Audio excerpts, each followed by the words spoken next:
இரண்டு கட்சிகளுடைய அரசியல் விளையாட்டுக்கு மக்களுடைய உயிர் பலியாகி இருக்கிறது என்று நான் பார்க்கிறேன். நீண்ட நேர பயணம் என்பது இனிமேல் சாத்தியமே இல்லை.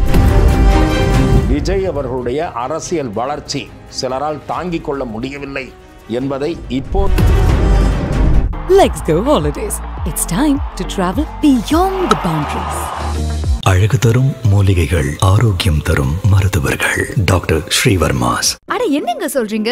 நம்ம மஞ்சு குரூப்ஸின் ப்ளூ ஸ்பாட் 3.0ல phase 2 beach villa bookings open ஆகிடுச்சா? காவல்துறை எப்போதுமே ஒரு எதிர்க்கட்சிக்கு பாதுகாப்பு என்பது ஏற்பாடு, போலீஸ் பந்தோபஸ்து என்பது உரிய வகையில் கொடுப்பதில்லை என்கிறத ஒரு அரசியல் கலாச்சாரமாக மாறிக்கொண்டிருக்கிறது தமிழ்நாட்டில். திரு விஜய் தரப்பில் இருக்கக்கூடிய குறைபாடையும் நான் சொல்லித்தானாக வேண்டும். அவர் ஒரு ஊரிலே போய் பேசுகிறார் என்றால் பெரிய இடத்தை அவர் கேட்கிறார், கொடுக்க மறுக்கிறார்கள் என்பது அவரது தரப்பு குற்றச்சாட்டு. நீங்கள் அந்த ஊர் வழியாக போகும்போது காரிலேயே போய் கண்ணாடியை இறக்கிவிட்டு கையை காட்டிக்கொண்டே போய்விடலாம்.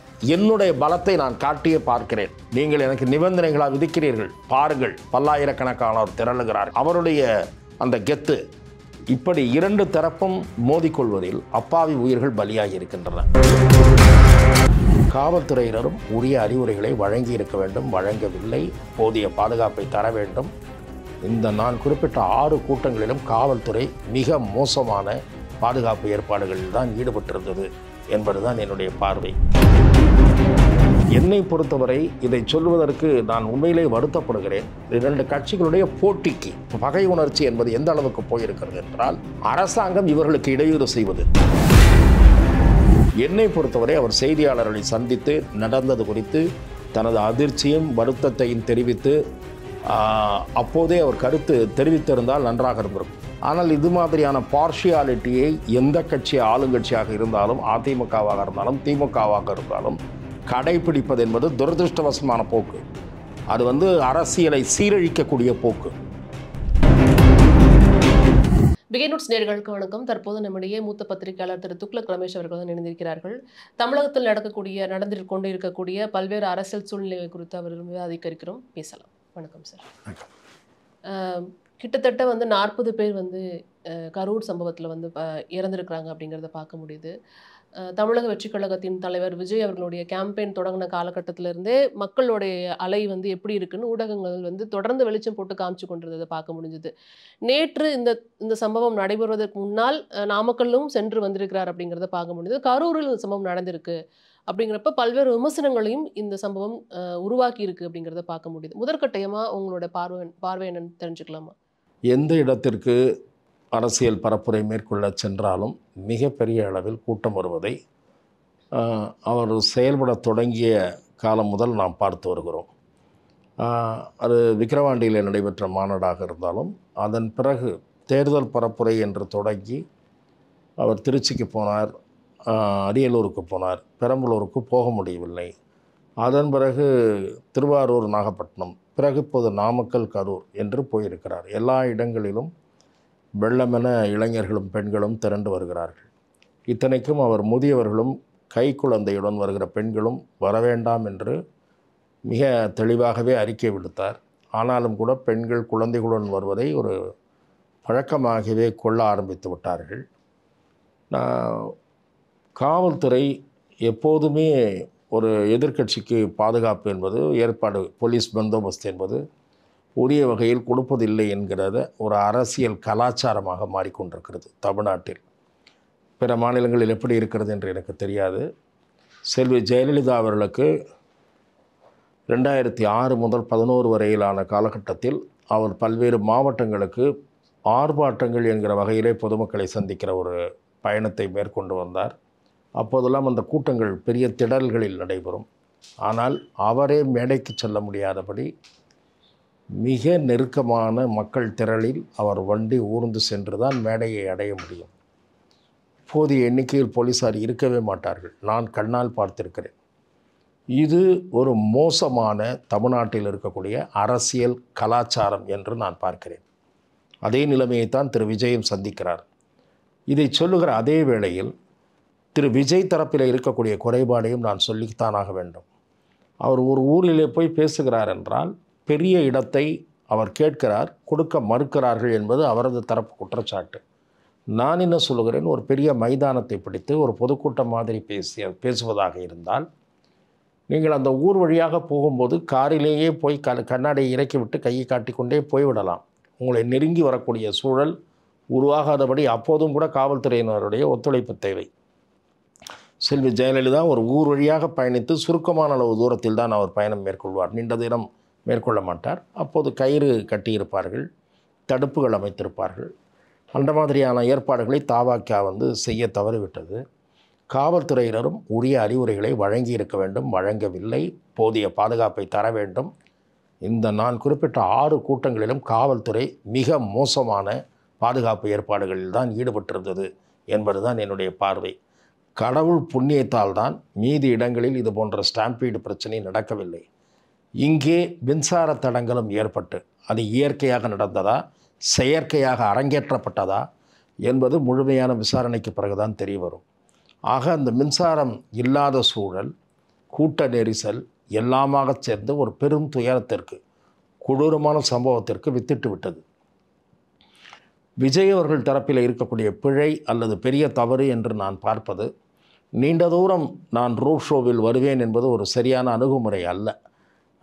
நீண்ட தூரம் வருகிற போது நீண்ட தூரமும் காவல்துறை நான் சொல்வது அவர் பேசுகிற பாயிண்டில் அதிக அளவில் இருக்க வேண்டும். நீங்கள் இங்கே தான் அந்த வேன் நிற்கப் போகிறது என்றால் ஒரு 200-300 மீட்டருக்கு மக்கள் வராதபடி, தொண்டர்களும் மக்களோ வராதபடி பலத்த பாதுகாப்பை ஒரு குறுகிய இடத்திற்குள் நிச்சயமாக செய்ய முடியும். அது அந்த பேரிகார்டு அமைப்பதோ, கயிறு கட்டுவதோ, அல்லது அவர்களுடைய நிர்வாகிகளையும் போலீஸும் சேர்ந்து பாதுகாப்பு செய்வதோ செய்ய முடியும். அது போலீஸ் கலந்து பேசி இருக்க வேண்டும். எஸ்பி அந்தஸ்துக்கு குறையாத ஒரு அதிகாரி திரு விஜயை சந்தித்திருந்தால் கூட தவறில்லை. ஏனென்றால் அவருக்கு ஓய்பிரிவு பாதுகாப்பு வழங்கப்பட்டிருக்கிறது. நீங்களும் க்ரௌடு நிறைய வரும் என்று ஆன்டிசிபேட் செய்யாமல் இருந்திருக்க வாய்ப்பே இல்லை. அப்படி ஆன்டிசிபேட் செய்யவில்லை என்றால் அது உளவுத்துறையினுடைய தோல்வி என்று நான் பார்ப்பேன். ஆகவே இது என்னை பொறுத்தவரை இதை சொல்வதற்கு நான் உண்மையிலே வருத்தப்படுகிறேன். 2 கட்சிகளுடைய அரசியல் விளையாட்டுக்கு மக்களுடைய உயிர் பலியாகி இருக்கிறது என்று நான் பார்க்கிறேன்.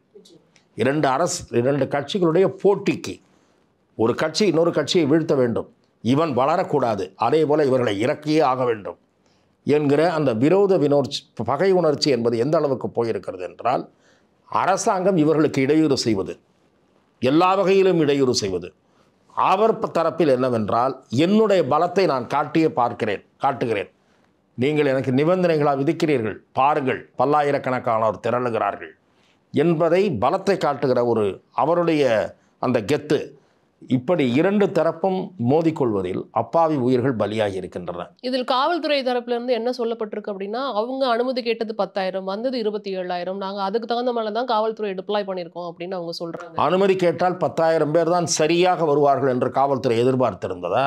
அப்படி எதிர்பார்த்திருந்தால் அது முட்டாள்தனம் அல்லவா என்று நான் கேட்கிறேன்.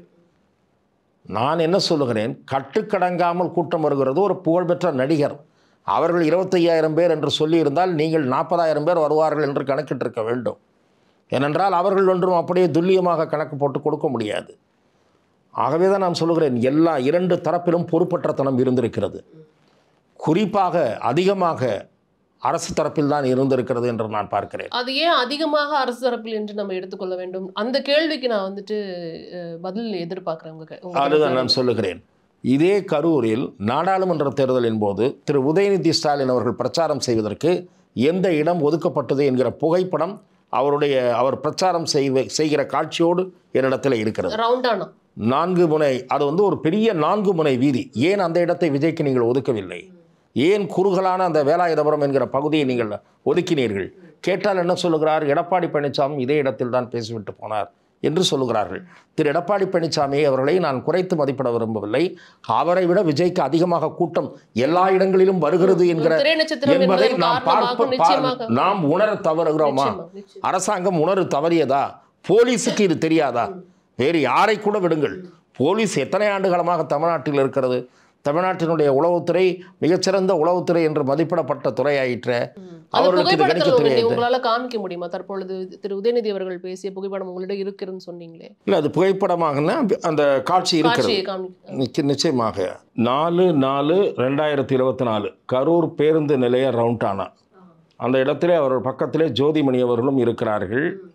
அது பறந்து விரிந்த சாலையாக இருக்கிற காட்சியை நீங்கள் இங்கே பார்க்கலாம். நாடாளுமன்ற தேர்தல் பரப்புரையின் போது இந்த விஷயத்தை நேத்தே வந்து விவாதிச்சதை பார்க்க முடிஞ்சது. ஏடிஎம்கேவை சேர்ந்த ஒருத்தர், அதிமுகவை சேர்ந்த ஒருத்தர் வந்து சொல்லியிருக்கிறாரு, இது போன்று வந்து அதிமுகவுக்கும் இந்த சாலையை தான் ஒதுக்குனாங்க, தாவேக்காக்கும் இந்த சாலையை தான் ஒதுக்குனாங்க, ஆனால் திமுகவுக்கு மட்டும் ரவுண்டான ஒதுக்கினாங்க அப்படிங்கிறது அவர் சொல்லி. இல்லை, இது மாதிரியான இது எனக்கு இப்போது பார்த்த பிறகு சில நண்பர்கள், ஊடக நண்பர்கள் 1-2 பேர் அனுப்பிய பிறகு எனக்கு தெரியும். ஆனால் இது மாதிரியான பார்ஷியாலிட்டியை எந்த கட்சி ஆளுங்கட்சியாக இருந்தாலும், அதிமுகவாக இருந்தாலும் திமுகவாக இருந்தாலும் கடைபிடிப்பது என்பது துரதிருஷ்டவசமான போக்கு. அது வந்து அரசியலை சீரழிக்கக்கூடிய போக்கு. அதாவது ஒரு குறுகிய மனப்பான்மையோடு, அதாவது சீப்பை ஒழித்து வைத்து விட்டால் கல்யாணம் நின்றுவிடும் என்று கருதுகிற மடத்தனமான போக்கு. இப்படி ஒரு குறுகலான இடத்தில் கொண்டு வந்து அனுமதியை கொடுத்து 30 பேர் 35-40 பேர் பலியாகி இருக்கிறார்கள். இதற்கு யார் பொறுப்பேற்பது? அந்த இடத்தை தான் அவர்கள் தேர்வு செய்தார்கள், அவர்கள் தான் கேட்டாங்கிறது அவங்களுடைய வாதமா. எல்லா இடத்திலும் நான் என்ன சொல்லுகிறேன், இந்த இடம் சரியாக வராது சார், ஆயிரக்கணக்கான மக்கள் கூடும்போது இது ஒரு ஸ்டாம்பீடு கூட ஏற்படலாம் சார் என்று சொல்லி நீங்கள் அட்வைஸ் செய்வது தானே. ஒரு பொட்டல் காட்டை காட்டி அல்லது ஒரு மைதானத்தை காட்டி, கரூரில் விளையாட்டுத் திடல் இருக்கிறது, அங்கே அனுமதி கொடுத்திருக்க வேண்டியது தானே. நான் கேட்கிறேன். ஆகவே போலீஸ் நினைத்தால் மாற்று யோசனைகளை திரு விஜயிடமே நேரடி பேசியிருக்க முடியும். விஜய் புரிந்து கொள்ளக்கூடியவர், ஒத்துழைக்கக்கூடியவர். ஆனால் நீங்கள் என்ன நினைத்தீர்கள்? தீய நோக்கம் இருக்கிறது என்று நான் சந்தேகிக்கிறேன். திரு விஜய் தரப்பிலும் தவறுகள் இருக்கின்றன, போலீஸ் தரப்பு அல்லது அரசு தரப்பிலும் குறைபாடுகள் இருக்கின்றன. அதன் விளைவு இந்த உயிரிழப்புகள். இனிமேலாவது இன்னும் ஒரு உயிர் கூட இழக்கப்படக்கூடாது. எதிர்காலத்திலாவது அது யாருடைய கூட்டமாக இருந்தாலும் விரிவான பாதுகாப்பு ஏற்பாடுகள் செய்யப்பட வேண்டும். பொருத்தமான 10,000த்திற்கும் மேற்பட்ட மக்கள் கூடுகிறார்கள், 25,000 பேர் கூடுகிறார்கள் என்றால் அதற்குரிய இடம் கொடுங்கள், நிபந்தனைகளை வகுங்கள். 6 மணிக்கு கூட்டம் என்றால் 6 மணிக்கு ஆரம்பிக்க வேண்டும், 8 மணிக்கு முடிக்க வேண்டும். வருகிற வழியில் நீங்கள் வரவேற்பை ஏற்றுக்கொண்டு வருவதாக இருந்தால் ஊர்ந்து வரக்கூடாது. நீங்கள் கார் வழியாக நேர மைதானத்துக்கு வாருங்கள், வரவேற்பை ஏற்றுக்கொண்டு இந்த மணிக்கு வந்தாக வேண்டும். அதற்கு தகுந்த மாதிரி உங்களுடைய பயணத்தை அமைத்துக் கொள்ளுங்கள் என்றெல்லாம் சொல்லலாம். ஆனால் அதை ஏன் முதலிலேயே செய்யவில்லை என்கிற கேள்வி எழுகிறது. அதே போல் அங்கே கரண்ட் கட்டானது, லத்தி சார்ஜ் செய்யப்பட்டது என்கிற குற்றச்சாட்டு. அந்த லத்தி சார்ஜ் அவசியமானதா? ஏற்கனவே அங்கே ஆம்புலன்ஸுகள் வந்து போய் கொண்டிருந்தன. திரு விஜய் வழிவிடுங்கள் என்கிறார். அப்போதே நாம் பார்த்தோம், 2-3 தொண்டர்கள் ஒருவரை ஆம்புலன்ஸுக்குள் நுழைத்து அனுப்புகிறார்கள், அந்த வண்டியை அனுப்பி விடுகிறார்கள். அப்படிப்பட்ட சூழலில் அதன் பிறகா முன்பா எப்போது தடியடி நடத்தப்பட்டது? இது போன்ற கேள்விகளுக்கு தமிழக போலீஸ் விசாரணை நம்பிக்கையூட்டுகிற வகையில் விடை தேடும் என்று நான் கருதவில்லை. இந்த விவகாரம் சிபிஐ வசம் ஒப்படைக்க வேண்டும் என்று சில அரசியல் கட்சி தலைவர்கள் கோரியிருக்கிறார்கள். அதை நான் வழிமொழிகிறேன். தமிழக முதலமைச்சர் விரைந்து நடவடிக்கை எடுத்திருக்கிறார். கிட்டத்தட்ட 2 மணி நேரத்திலேயே தமிழக முதலமைச்சரை பொறுத்தவரை அரசியல் ரீதியாக அவரை குற்றம் சாட்டவோ குறை காணவோ நான் விரும்பவில்லை. தமிழக முதலமைச்சர் இந்த துயரமான சம்பவம் நடந்தவுடன் இரவு நேரத்திலே தலைமைச் செயலகத்திற்கு வந்து அதிகாரிகளிடம் ஆலோசனை நடத்தி அமைச்சர்களுக்கு, பக்கத்து மாவட்ட அமைச்சர்களுக்கெல்லாம் உத்தரவு பிறப்பித்து விட்டு நேரே நள்ளிரவே காலையில் செல்லலாம் என்று கருதியிருந்தவர் நள்ளிரவே சென்று மருத்துவமனையில் பாதிக்கப்பட்ட குடும்பங்களை எல்லாம் சந்தித்து இந்த நிவாரணமெல்லாம் அறிவித்தது எல்லாவற்றையும் அவருடைய கடமையை அவர் நிறைவேற்றியதாக நான் பார்க்கிறேன். நான் அதிலே குறை காண விரும்பவில்லை. ஆனால் இந்த அசம்பாவிதம் எதேச்சையான விபத்தா அல்லது விபத்தை தாண்டி இது நேருவதற்கான வேறு காரணங்கள் இருந்திருக்கின்றனவா? இந்த தள்ளுமுள்ளு, தடியடி, மின்சார துண்டிப்பு இவற்றுக்கெல்லாம் பின்னணியாக ஏதாவது இருந்திருக்கிறதா? ஏதாவது ஆராயப்பட வேண்டும். ஏனென்றால் இது அதை ஏன் தமிழக அரசு வந்து காவல்துறையிடமோ சிபிசிஐடமோ ஒப்படைக்காமல் வந்து அருணா ஜெகதீசன் தலைமையில் ஒரு அதுவும் ஒரு அவசரமான நடவடிக்கையாக நான் பார்க்கிறேன். அவசரமாக எடுக்கப்பட்ட பொதுவெளியில் எப்படியும் சிபிஐ விசாரணை கோருவார்கள், பணியில் இருக்கக்கூடிய நீதிபதி ஒரு விசாரணை நடத்த வேண்டும் என்ற கோரிக்கை எழும் என்றெல்லாம் எதிர்பார்த்திருக்கிறார்கள். அதே போல் தாவேக தரப்பினர் அந்த பகுதியிலே இருக்கப்பட்ட வீடியோ ஃபுட்டேஜ்கள் எல்லாம் பாதுகாக்கப்பட வேண்டும் என்ற கோரிக்கையை முன்வைத்திருக்கிறது. அந்த கோரிக்கை வலுவான நியாயமான கோரிக்கை என்று நான் பார்க்கிறேன். தடயங்கள் அழிக்கப்படக்கூடாது. அது எந்த விதமான தடயமாக இருந்தாலும் சரி, எந்த விதமான தடயமாக இருந்தாலும் அழிக்கப்படக்கூடாது. ஓரிரு ஆடியோ உரையாடல்கள் இப்போது வெளிவருகின்றன. அதாவது அந்த மருத்துவமனையில் இறந்து போகாத ஒருவரை இறந்து போனதாக கருதினார்கள் என்பது மாதிரியான விமர்சனங்கள் தாவேக தரப்பிலே ஒரு ஆடியோ வெளியிடப்பட்டதாக நான் அறிகிறேன். ஆகவே பல விஷயங்கள் யார் யாரிடம் என்ன ஆதாரங்கள் இருக்கிறதோ அவையெல்லாம் ஒப்படைக்கப்பட வேண்டும். ஆனால் நீதிபதி அருணா ஜெகதீசன் அவர்கள் மீது எனக்கு மிகுந்த மரியாதை உண்டு என்றாலும் இது உச்சநீதிமன்ற நீதிபதி அளவில் அல்லது பணியில் இருக்கக்கூடிய உயர்நீதிமன்ற நீதிபதியிடம் அதுவும் அப்பழுக்கற்ற ஒரு கராரான நீதிபதி பெரும்பாலான நீதிபதிகள் அல்ல எல்லா நீதிபதிகளும் நேர்மையானவர்கள் நடுநிலையானவர்கள் என்ற கருத்து இருந்தாலும் சில நீதிபதிகள் மீது மக்கள் மத்தியில் அபாரமான நம்பிக்கையும் ஒரு பெரிய இதுவும் இருக்கிறது. அப்படிப்பட்ட ஒருவரிடம் இந்த விசாரணையை ஒப்படைக்க வேண்டும். துரிதமாக அந்த அறிக்கை அளிக்க வேண்டும். சிபிஐயிடம் இந்த வழக்கு ஒப்படைக்கப்பட வேண்டும். தமிழக காவல்துறை இதில் அரசு என்ன விரும்புகிறதோ அந்த கோணத்தில் செயல்படுமோ என்கிற சந்தேகம் பலரிடையே இருக்கிறது. முழு உண்மை வெளிவர வேண்டும். இதற்கிடையில் மத்திய புலனாய்வு அமைப்புகள் இது குறித்து விசாரிக்கும் என்று நான் கேள்விப்படுகிறேன். மத்திய புலனாய்வு அமைப்புகள் அவர்கள் உள்துறை அமைச்சகத்துக்கு அறிக்கை அளிக்க வேண்டிய கடப்பாடுடையவர்கள். அவர்கள் அந்த பணியை மேற்கொள்வார்கள். மேதகு ஆளுநர் அவர்கள் உள்துறை அமைச்சருக்கு அறிக்கை அளிக்க வேண்டியவர். அவர் இங்கே இருக்கக்கூடிய காவல்துறை அதிகாரிகளிடம் தன்னுடைய சந்தேகங்களை நிச்சயம் எழுப்புவார். அதற்குரிய பதில்களை பெற்று தன்னுடைய கருத்துக்களோடு இணைத்து அவர் அனுப்புவார். தான் கேள்விப்பட்ட தகவல்கள் கருத்துக்கள் இவற்றை இணைத்து அனுப்புவார். அது தவிர மத்திய உளவு ஸ்தாபனம் இங்கேயும் இயங்கிக் கொண்டிருக்கிறது. அந்த உளவு ஸ்தாபனமும் அது விசாரித்து திரட்டுகிற தகவலை உள்துறை அமைச்சகத்திற்கு அளிக்கும், நிச்சயமாக அளிக்கும். இவற்றின் அடிப்படையில் மிக விரைவாக அல்லது மாநில அரசே முன்வந்து சிபிஐ வசம் இந்த வழக்கை ஒப்படைக்குமா என்று பார்க்க வேண்டும். மாநில அரசு அதை செய்யும் என்று நான் நம்பவில்லை. ஏனென்றால் ஆம்ஸ்ட்ராங் வழக்கையே கோர்ட்டு சொல்ல வேண்டியிருக்கிறது. ஆம்ஸ்ட்ராங் கொலை செய்யப்பட்ட வழக்கிலேயே பல சந்தேகங்கள் பொது வெளியில் இருக்கின்றன. யாரையோ காப்பாற்றுகிற முயற்சி நடைபெறுகிறதா என்ற சந்தேகம் அந்த சம்பந்தப்பட்ட குடும்பத்தைச் சேர்ந்தவர்கள் கட்சியைச் சேர்ந்தவர்களால் எழுப்பப்பட்டது. ஆகவே நீதிமன்றம் சிபிஐ விசாரணைக்கு உத்தரவிட்டது. ஆகவே மாநில போலீஸ் மீது பல வெவ்வேறு நிகழ்வுகளில் நம்பிக்கையின்மை பலரால் வெளிப்படுத்தப்பட்டிருக்கிறது. மதுரை இவங்களும் அணுகியிருக்காங்க. மதுரை நீதிமன்றத்தை அணுகியிருக்கிறாங்க தாவேக தரப்பினர். நாளைக்கு 2:30 மணிக்கு விசாரணைக்கு எடுத்துக்கொள்ளும் அப்படின்னு நம்ம நினைக்கிறோம். இதில் அவங்களுமே சிபிஐக்கு வழக்கு ஒப்படைக்கணும், ஸ்பெஷல் இன்வெஸ்டிகேஷன் டீம் போட்டு விசாரணை நடத்தணும்.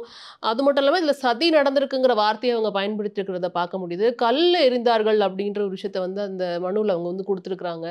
நம்மளும் சில காணொலிகள் பார்க்க முடிஞ்சது, காலணிகள் வீசியதை எல்லாம் பார்க்க முடிஞ்சது. அந்த வீடியோலாம் நீங்களும் பார்த்துருப்பீங்கன்னு நம்புறேன். ஒரு காலனி நோக்கி அவரை நோக்கி வீசப்பட்டதாக ஒரு புகைப்படம், வட்டமிட்டு காட்டப்படுகிற புகைப்படம் என்னுடைய வந்தது. கல் வீசப்பட்டதாக நான் அறியவில்லை. இது செருப்பு வீசப்பட்டதை பற்றி வந்திருக்கிறது. யாராவது ஒரு விஷயமே எப்படி செய்திருக்கலாம். அது பெரிதப்படுத்தப்படாமல் விடப்பட்டிருக்கிறதோ என்று தோன்றுகிறது. இல்லை என்றால் அங்கேயே கூட ஏதாவது மோதல் நிகழ்ந்திருக்கக்கூடிய வாய்ப்பு இருக்கிறது. மொத்தத்தில் விஜய் அவர்களுடைய அரசியல் வளர்ச்சி சிலரால் தாங்கிக் கொள்ள முடியவில்லை என்பதை இப்போதைய சில விமர்சனங்களிலும் பார்க்க முடிகிறது. ஆனால் சமூக வலைத்தளங்களில் கருத்து ரீதியாக மோதிக்கொள்கிறவர்களை நான் பல கருத்துக்களை கடந்த சில மணி நேரங்களாக நான் பார்த்து கொண்டிருக்கும் போது விஜய்க்கு ஆதரவாக மிக கணிசமானோர் கருத்துக்களை பதிவிட்டு வருகிறார்கள். திராவிட முன்னேற்ற கழகத்திற்கு எதிராகவும் கணிசமானோர் பதிவிட்டு வருகிறார்கள். விஜயை விமர்சிப்பவர்கள் அவருடைய நீண்ட பயணத்தை தான் மிக குறிப்பாக விமர்சிக்கிறார்கள். மற்றபடி பொதுமக்களை பலர் விமர்சிக்கிறார்கள். நீங்கள் ஏன் குழந்தைகளோடு தாய்மார்கள் போனது பொறுப்பற்ற தனம் என்று சொல்லுகிறார்கள். அவர்கள் குழந்தைகளை இழந்து துயருற்ற இருக்கிற நிலையில் நான் அந்த விமர்சனத்தை வலியுறுத்த விரும்பவில்லை. ஆனால் அது சரியான அறிவுரை. குழந்தைகளோடு பெண்கள் போவது எந்த நிகழ்ச்சிக்கும், யாருடைய நிகழ்ச்சிக்காக இருந்தாலும் சரி, மிக நிச்சயமாக தவிர்க்கப்பட வேண்டும். அதே போல பெண்கள் யாரையாவது பார்க்க வேண்டும் என்று கருதினால் பாதுகாப்பான இடத்தில் நின்று கொண்டு அவர்களை எந்த அளவு பார்க்க முடிகிறதோ அப்படி பார்த்து விட்டு வாருங்கள். பேச்சை கேட்க வேண்டும் என்று நினைக்கிறீர்களா? தூரத்தில் இருந்து கூட கேட்கலாம், தள்ளி நின்று கூட கேட்கலாம். ஆகவே ஆர்வ மிகுதியில் வண்டிக்கிட்ட ஓடுவது, குழந்தையை நீட்டுவது போன்ற ஆபத்தான செயல்களில் எதிர்காலத்தில் ஈடுபடக்கூடாது என்பது என்னுடைய வேண்டுகோள். நிச்சயமாக இதில் அடுத்த கட்டமாக நம்ம பார்க்குறோம் அப்படின்னா எல்லாருமே இம்மீடியட்டாக மருத்துவமனை பார்த்துருக்குறாங்கிறத பார்க்க முடியுது. குறிப்பாக எதிர்க்கட்சித் தலைவர் எடப்பாடி பழனிசாமி அவர்கள் காலையில் பேசுனதை பார்க்க முடியுது. அவரும் இப்படி ஒரு சந்தேகத்தை அரசின் மீது வைத்திருக்கிறார். ஆனால் எதிர்க்கட்சித் தலைவர் எடப்பாடி பழனிசாமி சொன்னது அரசியல், அவர் இந்த விஷயத்தில் கூட அவர் அரசியல் செய்கிறார் அப்படின்னு திரு மா சுப்பிரமணியம் அவர்கள் பேசியிருக்கிறார். இதை எப்படி பார்க்கலாம் சார்? இல்லை, நிச்சயமாக இந்த லாவணி அரசியல் என்பது புதிதல்ல. திமுக அதிமுகவாகட்டும், திமுக தாவேகா என்று இப்போது திரும்பி இருக்கிறது.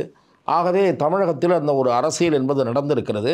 ஆனால் அரசியல் என்று சொல்லிவிட்டு எதிர்க்கட்சிகளுடைய குற்றச்சாட்டை கடந்து போய்விட முடியாது.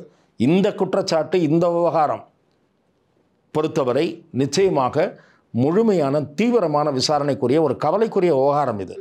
ஆகவே எதிர்க்கட்சியினுடைய குற்றச்சாட்டு வெறும் அரசியல், எல்லாம் இது ஒரு விபத்து தான், நாங்கள் பாருங்கள் எவ்வளவு அக்கறையோடு வந்தோம் என்று சொல்லிவிட்டு இதை மூடி மறைக்கிற முயற்சியை நிச்சயமாக ஏற்றுக்கொள்ள முடியாது. தமிழக அரசாங்கம் தன்னுடைய கடமையை நிறைவேற்றவில்லை என்று நான் சொல்லவில்லை. விபத்துக்கு பிறகு, இந்த நிகழ்ச்சிக்கு பிறகு, கொடூரமான இந்த நிகழ்ச்சிக்கு பிறகு அங்கே மருத்துவ வசதியை தருவதற்கு மிகப்பெரிய முனைப்பை தமிழக அரசு காட்டியிருக்கிறது. பக்கத்து மாவட்டங்களிலிருந்தெல்லாம் டாக்டர்கள் வந்திருக்கிறார்கள். பக்கத்து மாவட்டங்களில் இருந்தெல்லாம் ஆம்புலன்ஸுகள் வரவழைக்கப்பட்டிருக்கின்றன, மருத்துவ உபகரணங்கள் கொண்டு வரப்பட்டிருக்கின்றன. அதெல்லாம் சரி. ஆனால் நடந்த நிகழ்ச்சியின் பின்னணியில் வேறு ஏதாவது அம்சங்கள் இருக்கிறதா என்பது ஆராயப்பட வேண்டும். இல்லை என்றால் ரைட்டு, அது தெளிவாக்கப்பட்டு விட்டால் இது ஒரு வெறும் நியர் ஸ்டாம்பீட் ஆக்சிடென்ட் என்றால் ரைட்டு. ஆனால் அதற்கான சூழல், அதற்கு யார் பொறுப்பு என்பது தெரிய வேண்டும். சில காரணிகள் வந்து சந்தேகங்களை எழுப்பி இருக்கிறதுனால தான் நம்ம இந்த கேள்வியை எழுப்புகிறோம். இல்லாவிட்டால் நாம் இதை எழுப்ப போவதில்லை. அரசியல்வாதிகளுக்கு இதில் அரசியல் இருக்கிறது, நமக்கு இதில் அரசியல் இல்லை.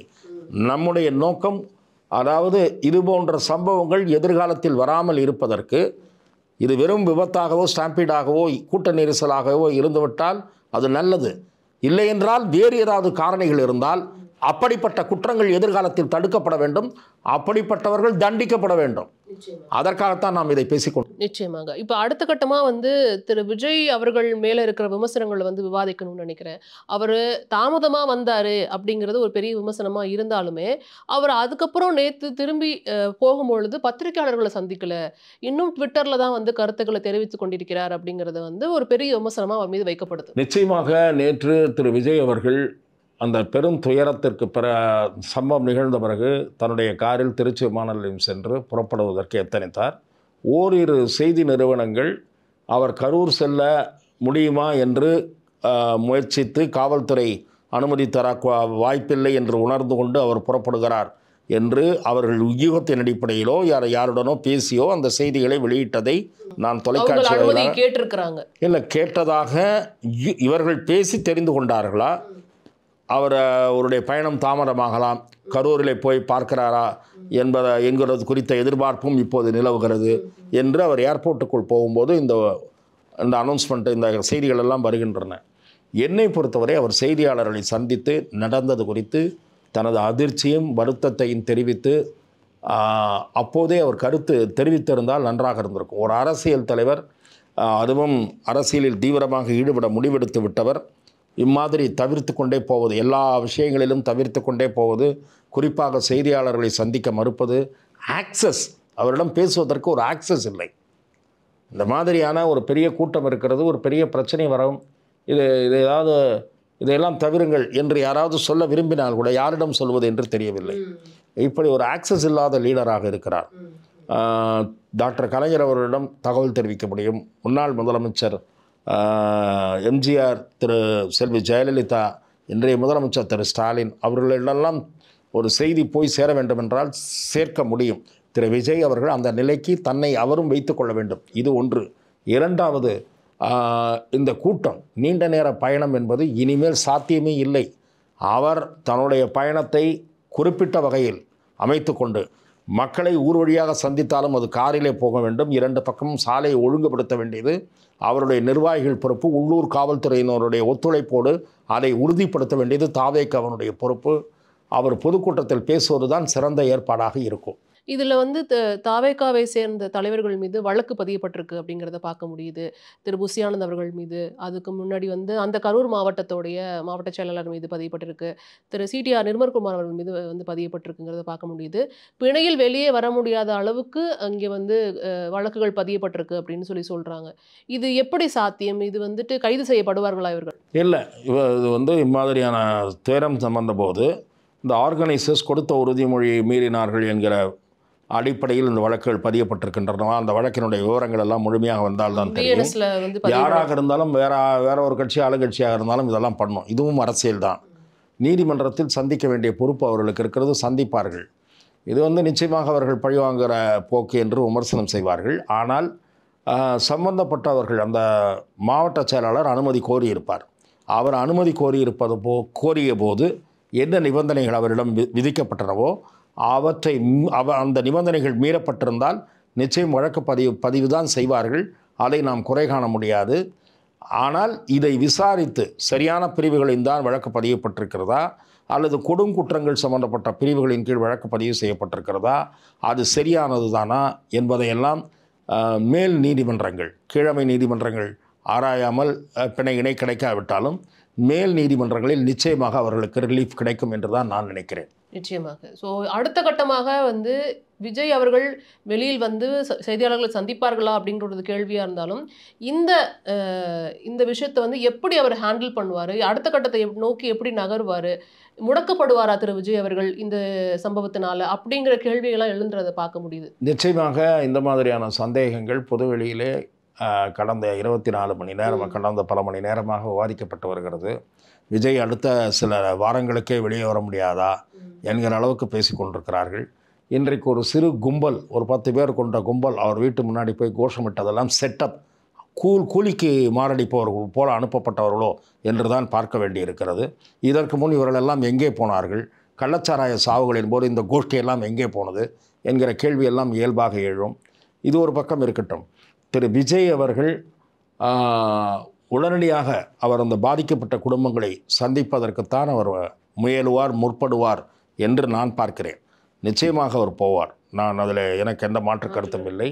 ஒவ்வொரு குடும்பத்திற்கும் 20 லட்சம் ரூபாய் நிவாரணம் அளித்திருக்கிறார். எந்த உயிருக்குமே விலை கிடையாது, விலை மதிப்பற்ற உயிர்கள்தான். ஆனாலும் கூட அந்த குடும்பத்தோடு நான் இருப்பேன் என்றைக்கும் என்று செய்தியில் அவர் தன்னுடைய செய்தியை கூறியிருக்கிறார். அடுத்த கட்டமாக அவர் போவார்.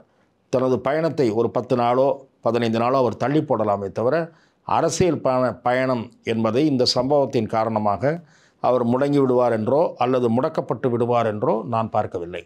இல்லை, இது அவருடைய இத்தனை நாள் வந்து அரசியல் பேசியிருக்கிறாரு, இத்தனை வருஷமாக வந்து சினிமா துறையில் இயங்கிட்டு இருக்கிறாரு. அடுத்த கட்டமாக இவர் எப்படி இதை தாண்டி வெளியில் வருவார் அப்படிங்கிறதான் விவாத பொருளாக இருக்குது. இதை இவர் வந்து தாக்கு பிடிப்பாரா, இவர்களுடைய அரசியல் இதை வந்து அரசியல்னு பார்க்குறாங்க ஒரு சிலர், இந்த அரசியலை இதை தாக்கு பிடிப்பாரா அப்படிங்கிற கேள்விகளை எழுப்பியிருக்கிறாங்க. தாக்கு பிடிப்பதற்குரிய வியூகங்களை அவர் வகுக்க வேண்டும். இது ஒருவேளை சரியாகவே இருக்குமானாலும் கூட, அது வெளியே வராமல் போனாலும் கூட, அது கண்டுபிடிக்கப்படாமலே போனாலும் கூட, இதையும் யூகித்து எதிர்கொண்டு சமாளிக்கக்கூடிய வகையில் தான் அவர் போக வேண்டும். மக்கள் திலகம் எம்ஜிஆர் அவர்கள் ஆவடியிலிருந்து பிரச்சாரத்துக்கு பேசிவிட்டு வருகிற போது கத்தி வீச்சு நடைபெற்றது. எதேச்சையாக அவர் வேறொரு காரில் பயணித்தார். ஆகவே எம்ஜிஆர் அவர்கள் பல சதிகளை முறியடித்து தான் மேலே வந்தார். இது அவரோடு இருந்தவர்கள் என்னிடத்திலே சொன்ன தகவல்.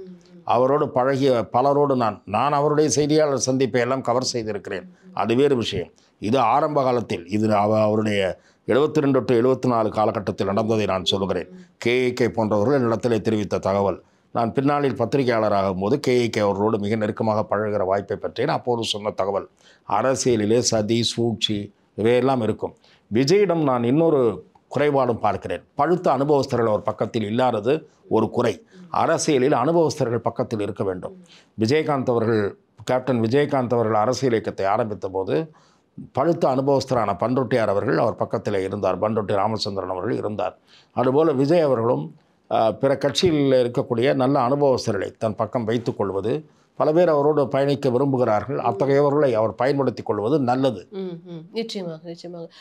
இதே தான் வந்து திரு எடப்பாடி அவர்களுடைய பேச்சிலும் வந்துட்டு நம்மளால பார்க்க முடிந்தது. அந்த அனுபவம் வந்து இங்கே குறைவா இருக்கா, கட்டமைப்பு இல்லாததான் இங்கே ஒரு பெரிய குறைபாடா தாவேகாவினருக்குன்னு ஒரு கேள்வி எழுப்பப்பட்டது. கட்டமைப்பு நிச்சயமாக இருக்கிறது, இல்லை என்று சொல்ல முடியாது. எல்லோருமே விஜயோடு பயணிக்க வேண்டும் என்று நினைக்கிறார்கள். அப்படி இருக்க முடியாது.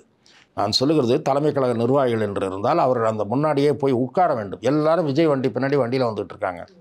உட்கார்ந்து இதையெல்லாம் எப்படி ஒழுங்குபடுத்துவது, கூட்டத்தை எப்படி ஒழுங்குபடுத்துவது, என்ன மாதிரியான அரேஞ்ச்மெண்ட் செய்வது என்று பார்க்க வேண்டும். எங்கள் காவல்துறையினுடைய ஒத்துழைப்பை கோரி இதையெல்லாம் செய்ய முடியும். அவர் வருகிற இடத்துல வந்து ஒரு சுத்தீர பேரிகேட் போட்டு அதற்கு பிறகு கட்டை கட்டி இந்த பேரிகேடை அவர் வர்றப்ப விலக்கி விட வேண்டும். ஸோ அவர் எந்த வழியில் வருகிறாரோ அதை பிறகு அதை க்ளோஸ் பண்ண வேண்டும். மற்றவர்கள் அந்த கட்டர், ரோப்பு இதுக்கு பின்னாடி தான் இருப்பார்கள். இதெல்லாம் வந்து செய்வதற்கு நல்ல விவரம் தெரிந்தவர்களுடைய யோசனை தேவை. காவல்துறையினுடைய யோசனையும் கேட்டு பெற வேண்டும். காவல்துறையும் இதை தெரிவிக்க முடியும். தெரிவிக்காதது ஏன் என்பது புரியவில்லை.